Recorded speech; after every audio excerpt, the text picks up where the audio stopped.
Hello and welcome back to What the Health. I'm Julie Rovner, Chief Washington Correspondent for KFF Health News, and I'm joined by some of the best and smartest health reporters in Washington. We're taping this week on Thursday, October 2nd at 10 a.m.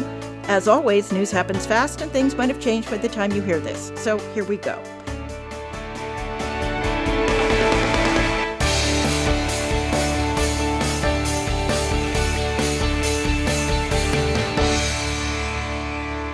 Today we are joined via video conference by Shefali Luthra of the 19th. Hello. Lauren Weber of the Washington Post. Hello, hello. And Rachel Korzeng of Bloomberg News. Hi, everyone. Later in this episode, we'll play my interview with my colleague Cara Anthony, who reported and wrote the latest KFF Health News Bill of the Month about an out-of-network surgery that looked like it had prior approval from the insurer, but maybe not. But first, this week's news. So, today is October 2nd, and to the surprise of just about nobody who's been paying attention, much of the government is in a shutdown, thanks to Congress's failure to pass a spending bill or even a temporary patch for the fiscal year that started Wednesday. And just like in 2013, this shutdown is about the Affordable Care Act. Except in 2013, the Republicans shut down the government because they wanted to delay the start of the ACA. This time, Democrats are shutting down the government to try to force Republicans to re-up the additional ACA subsidies that Democrats passed during the pandemic, but which expire at the end of December. That's just the beginning of the confusion. I'm not even going to ask when or how this ends because truly nobody knows, but there are lots of things that are very different about this shutdown from previous ones, aside from the fact that Democrats, who are usually the ones fighting to keep the government up and running, are the ones who are forcing the shutdown this time.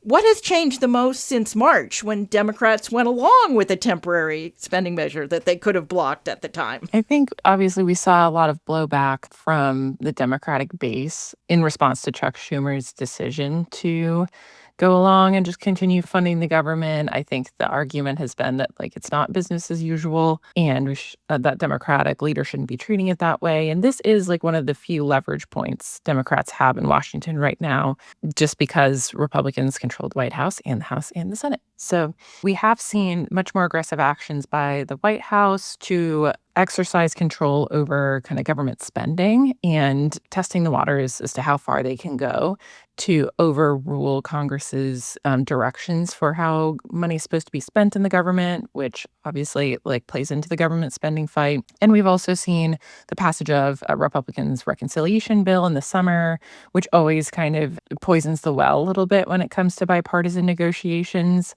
Democrats see an opportunity to highlight Republicans' spending reductions in Medicaid and all these new policies that they're passing there. And I think Democrats have always viewed healthcare as a winning issue for them. I think that's a lesson that they've learned over and over again in midterms and elections, that this is just an issue that generally voters think Democrats do a better job on. So I think they're seeing this as an opportunity to highlight a potential pocketbook issue for healthcare and setting up for the midterm elections next year. It's interesting that back in March, one of the things that Chuck Schumer said is that he didn't want to close down the government and give Trump basically that much more power.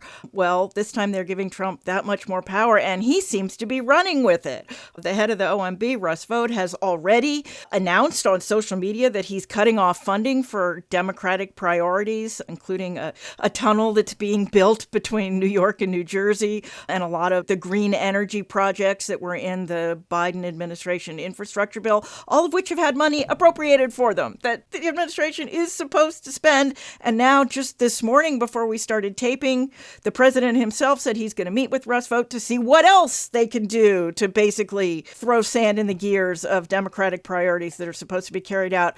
I guess this maybe is where Schumer gets to say, see, I told you so back in March.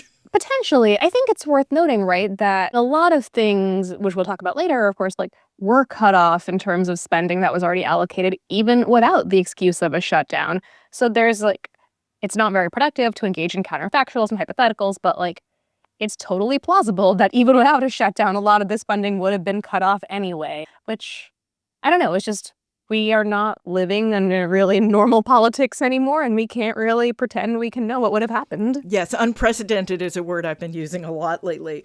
Well, we should review what happens to health programs during a shutdown, and I will post a link to the video that I did with my corgi Aspen to help explain it. What's running and what's not in terms of healthcare when the government is quote unquote shut down? Because not everything is shut down. I mean, we do have a lot of the core functions continuing in terms of like emergency response at the CDC.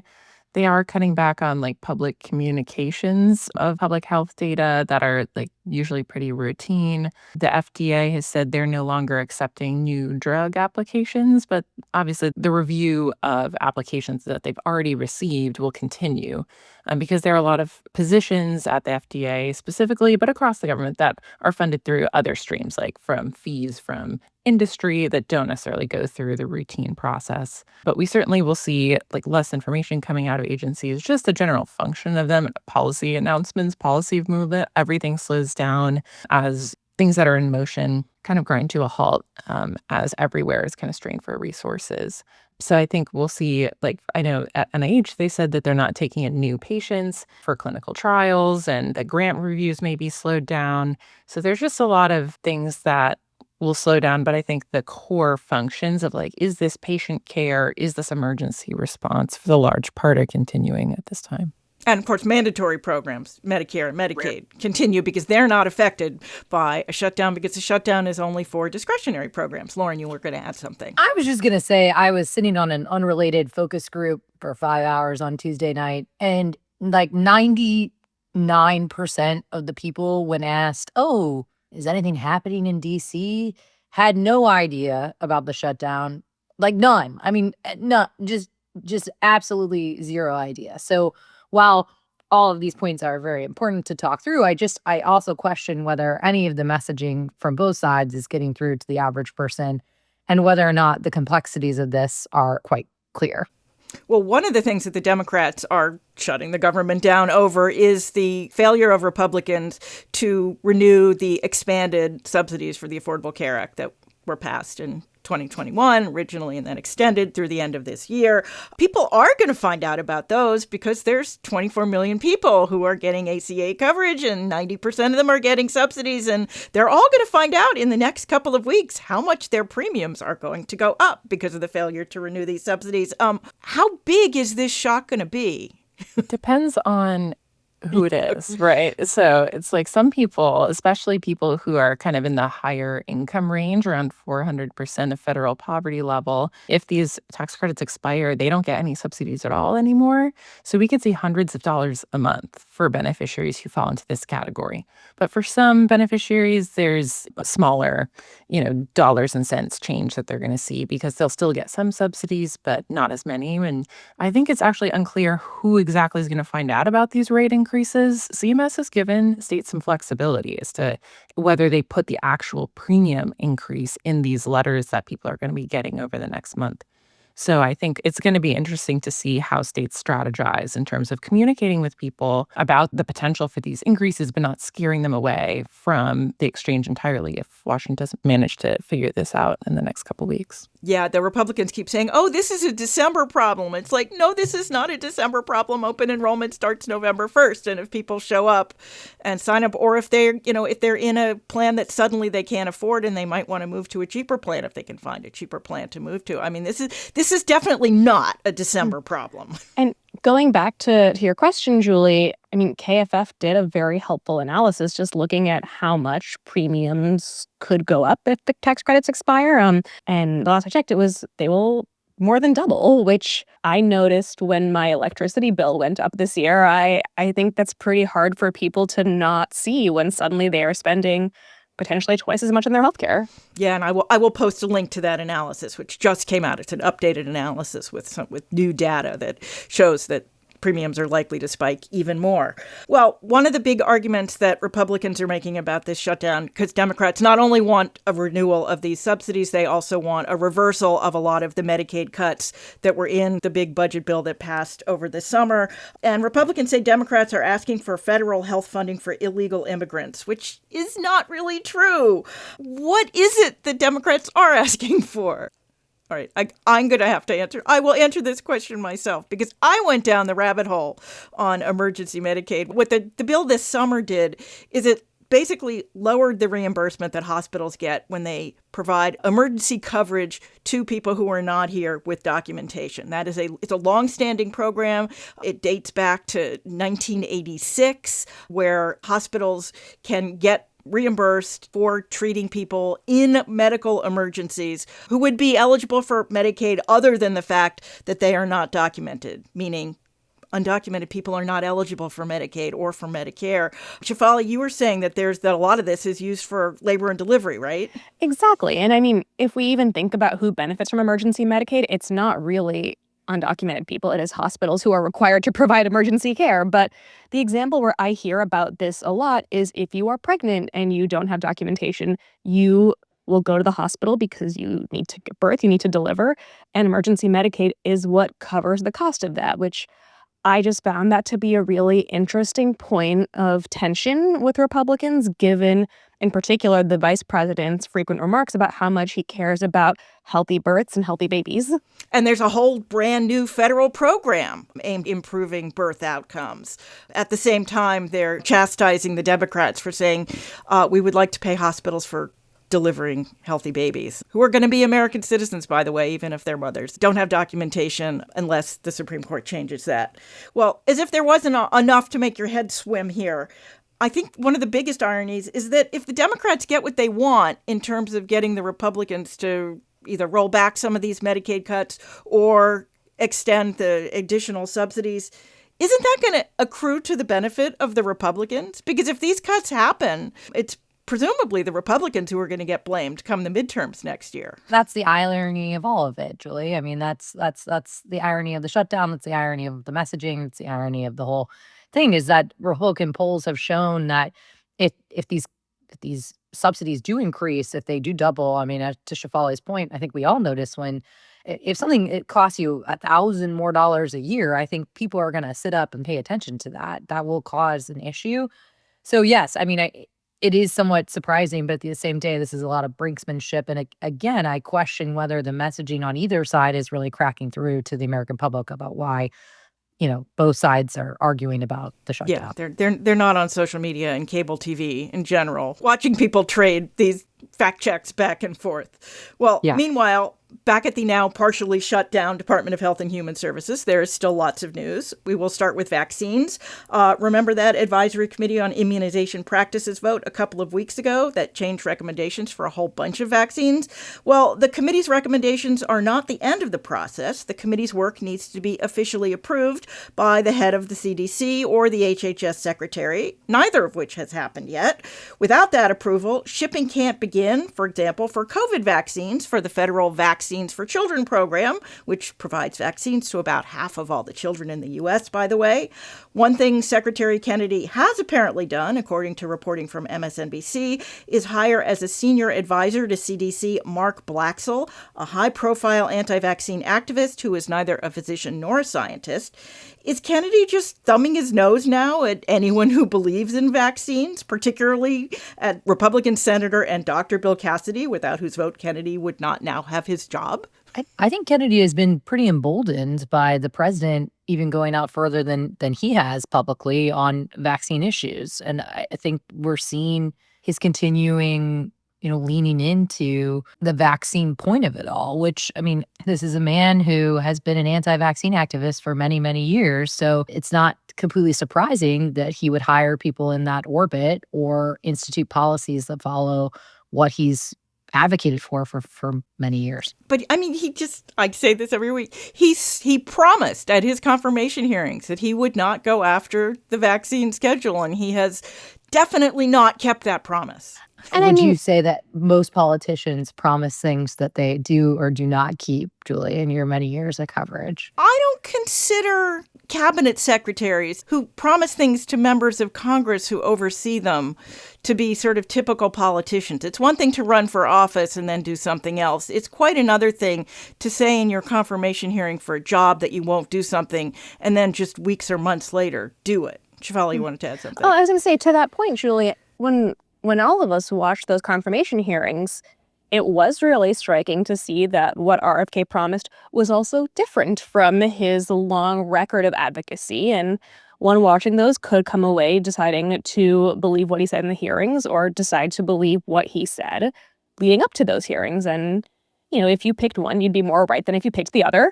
And I think there's a real question now. I mean, given the point that you raised, Senator Cassidy's role in helping him get confirmed, his public remarks about how much he supports vaccines, there is a role Congress can play here to try and change things. And I don't think we've seen if that will actually happen. So sorry, I just wanted to throw it back to the confirmation hearings itself. Cassidy asked this question directly. He said something, I'm not quoting it directly, but some version of, you're a 70-something-year-old man. Does a tiger really change its stripes? And then voted to confirm him. So, as Shafali pointed out, I mean, he chose to listen to what he said. But I mean, I would say his track record in office has certainly not, followed suit on those promises. Well, while we're on the subject of vaccines, Rachel, you have a story out this week about Kennedy's plan to add autism to the list of complications eligible for compensation under the Federal Vaccine Injury Compensation Program. What would that mean? We're unclear exactly what they're planning to do, but they're planning to change kind of the list of conditions or symptoms that people can claim are related to vaccines in this kind of arbitration process that the federal government has set up to compensate people who do suffer side effects from vaccines. It does happen. And I think there's bipartisan agreement that the current system for compensating people, it isn't really working very well. It's really backed up. And, there's arguments that it doesn't pay enough for people who experience these things. However, I think Secretary Kennedy has made clear to his advisors that he wants parents who believe their children have autism because of vaccines to be compensated through this program, which doesn't currently happen. No, and would probably bankrupt the program, right? It could, depending on, there's just so many children these days that do kind of fall under the definition of autism. They've talked about maybe changing a definition of some just general neurological symptoms to maybe allow people with autism to qualify. But I think there's a clear concern from experts as to how this program works, that it's already backed up. And if it's flooded with these new claims, there's actually a statutory limit on how many special masters there are to oversee this process. And unless Congress acts, then, they can't increase that number. So there's a point at which if these claims are getting granted, that they just run out of money. They're funded by a fixed tax on vaccine doses. So it's, unless Congress acts, they have a limited amount of money. And then you're thinking about just the fixed capacity that they have to process these claims in the first place. And I think there is genuine concern here that without some support from Congress, this could completely overwhelm the program and just kind of be a roundabout way to validate the idea that vaccines cause autism. So I think there's much to watch in terms of what the details are coming out. We've just had some high-level comments from an advisor, but stay tuned on that, and I think it'll definitely be something to watch. Oh, absolutely. In other administration news directly affecting HHS and how it provides research funding to universities, the Washington Post is reporting that the White House is working on a plan that would reward institutions that pledge to, quote, adhere to the values and policies of the Trump administration, while others are reporting that Trump is about to close a deal with Harvard that involves the U.S.'s most prestigious university paying $500 million to the federal government and, so we hear, opening up and operating trade schools. And in a related piece of news, Politico EU reports that a program run by the EU's top research council, essentially the EU's NIH, has seen a 5-fold increase in applications from U.S.-based scientists interested in moving across the pond. I'm not even sure what to make of any of this or what it could mean for the future of biomedical research, but it sounds like potentially big changes in how the research operation works here in the U.S. It does seem like something that could ripple for years, if not generations to come. I mean, research is something that happens in years-long installments. Careers are built over very long periods of time. And I mean, when I've spoken to a lot of young academics, whether that is for work or even in a personal capacity, a lot of them are really navigating so much instability that is just not what they anticipated when they began their years-long PhD programs. And so it's not at all surprising that we are seeing the EU's efforts to recruit American scientists really bear fruit. But to your point, it absolutely raises the specter that a lot of cutting edge research, a lot of really great, future biomedical work simply won't happen here, and we won't reap the immediate benefits in a way that we have historically. I mean, our higher education and research sector has been a real crown jewel, and it's hard to see if that stays the case. And it's been a really important contributor to the economy. I mean, it's not just the benefits of the research itself. It's, the biomedical research establishment has been something that's been really important to the United States for a couple of generations now. When you go to a university town, the university is almost always the largest employer, and it plays a really big role in keeping up local economies and state economies. And we don't have a clear answer for what fills in the gap if the institutions that provide those resources disappear or significantly downsize. So kind of related to what's going on in the university community, President Trump is also demanding that U.S. drug makers lower their prices and move manufacturing back to the USA, which he also demanded in his first term, though he was mostly blocked by the courts in the ways he tried to make that happen. Well, now he's employing the same strategy that he's using with other countries with tariffs and with universities by negotiating individually. He's now negotiating individually with drug companies and threatening bad things if they don't do what he wants. And lo and behold, this week he announced a deal with Pfizer. Rachel, what has Pfizer promised to do, and what does it mean for what had been a unified wall of resistance by drug companies to Trump's demands that they lower prices? Yeah, I agree with your take there that this is like a symbolic change for the industry that had warned for so long that if you put even a toe over the line of tying what Americans pay for medicines to what countries abroad pay, that it was going to be a slippery slope, and it was like a terrifying concept. So that is a big moment. We know at a high level what Pfizer's committed to, but we don't have a lot of details yet. There's little in writing, and the press releases were pretty vague. But at a high level, I think Pfizer has agreed to reduce the prices that they offer state Medicaid programs and make those more in line with what prices abroad are. Again, Medicaid already gets really low prices for drugs. So it really is going to be a drug by drug, I think, question of, is this price even lower? I think in some cases, the experts I've spoken with think that it's possible that Medicaid could save money on some of these drugs, but some of them, the price could be higher. And I think there's a question of exactly what those mean, and drug pricing is really hard, and they aren't necessarily public what each payer is paying for these things. So that's one big element of this that's important. They're also agreeing to sell some of their medicines online, like straight to consumers on a website branded Trump RX. And I think it's just kind of like a platform, like a shopping platform is how they've described it. You can type in the drug name, and then the website would direct you to the marketplaces that the drug companies run themselves. And that just cuts out the middlemen, right? That doesn't itself save money. I mean, save money for consumers. Right. The price may be discounted, but most people aren't paying the net price of what their insurer pays for a lot of medicines. They're paying a copay or a percentage. So again, for some medicines, if you're uninsured, it's a lot better to pay a discounted price. But if you have insurance, it's unclear whether you would save any money by going through this process, and you have to have a prescription anyway for a lot of these medicines. So I think there's just a lot of unanswered questions about exactly how that would interplay for patients with insurance. And then you also have assurances that Pfizer will launch medicine prices that are kind of aligned with what they charge other countries. Generally, companies launch in the U.S. first. So does this create a new floor and leverage for Pfizer? I think that's going to be a really interesting question.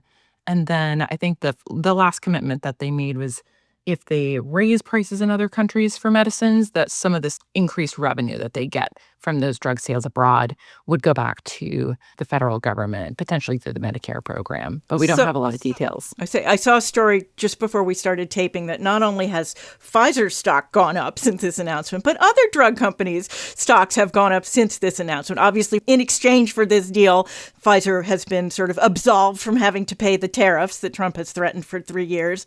And the idea is that other drug companies are likely to make these same deals, which certainly the stock market thinks is not going to cause them to lose money, which suggests that it's not going to cause big savings for consumers, right? Yes, I think that's a good question. And it is important. Analyst notes have expressed that, Pfizer's, U.S. revenue. It's only like 5% of it is from Medicaid. So it's a very small amount of what they make on drugs. But I think there is this looming regulatory option where Trump could kind of force drug makers to comply with price reductions in other programs if they don't make deals. So I don't think this story is over. And they've foreshadowed that more deals are coming, and they may not have exactly the same terms as Pfizer's. So I think we're very much staying tuned here. Well, we will cover them as they happen.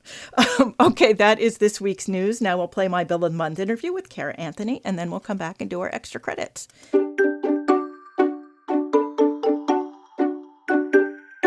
I am pleased to welcome back to the podcast KFF Health News' Cara Anthony, who reported and wrote the latest KFF Health News Bill of the Month. Cara, welcome back. Hey, thanks for having me. So this month's patient, or her family more accurately, did everything right before an elective surgery. At least they thought they did. Tell us who the patient was and what kind of care she needed. Yeah, this month we introduced our readers to a little girl named Chloe Jones. She was in kindergarten at the time.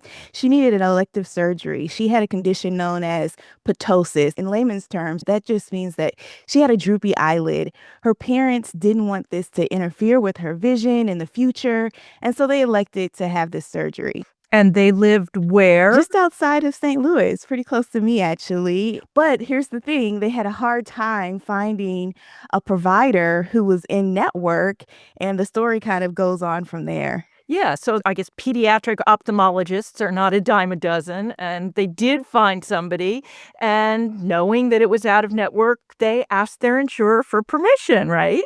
Yeah, they asked for something called a gap exception and actually worked with their pediatrician, worked with Chloe's primary care doctor, who wrote a letter on their behalf to say, hey, she needs to have this surgery. Would you honor it as an in-network treatment? Because the closest person that could do this surgery was in Wisconsin, which wasn't reasonable for them. This is a family with a lot of little kids.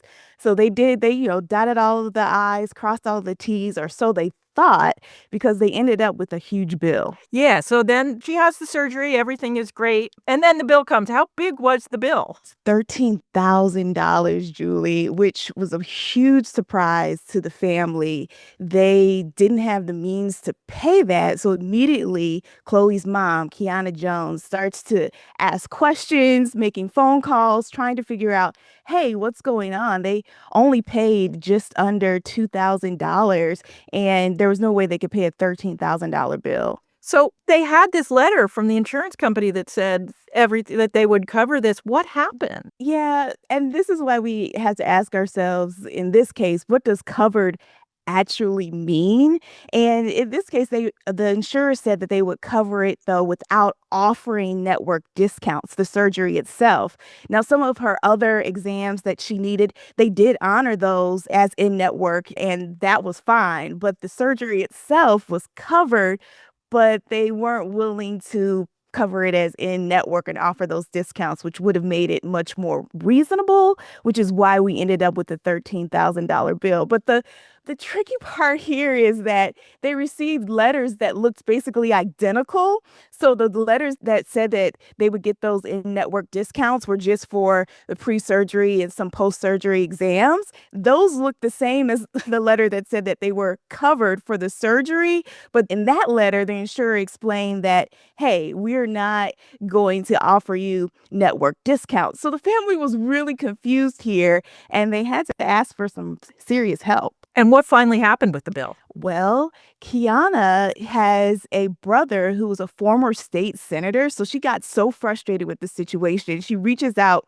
to her brother, who's former state senator Caleb Rowden here in Missouri. And he says, hey, reach out to the senator who represents you, Senator Travis Fitzwater, and they got the ball rolling. She also reached out to the Missouri Attorney General, wrote a letter. Representative Fitzwater also contacted the hospital and the insurer, and they worked it out. So it's really important for people to know that they can contact their local lawmakers, and that's what they do. They advocate for their constituents, and in this case, the family paid absolutely nothing. So eventually the bill was basically completely taken care of. It was taken care of completely. They didn't even have to pay the copay. That's how much this was kind of messed up. And United Healthcare and both the hospital here in St. Louis just said, you know what, we're done. So kind of wild. So what's the takeaway here, besides that you can go for help? I mean, that's obviously a big piece of it. But what's the takeaway in these, asking permission and getting what we think of as these prior authorizations, these pre-approval letters for things like elective surgery?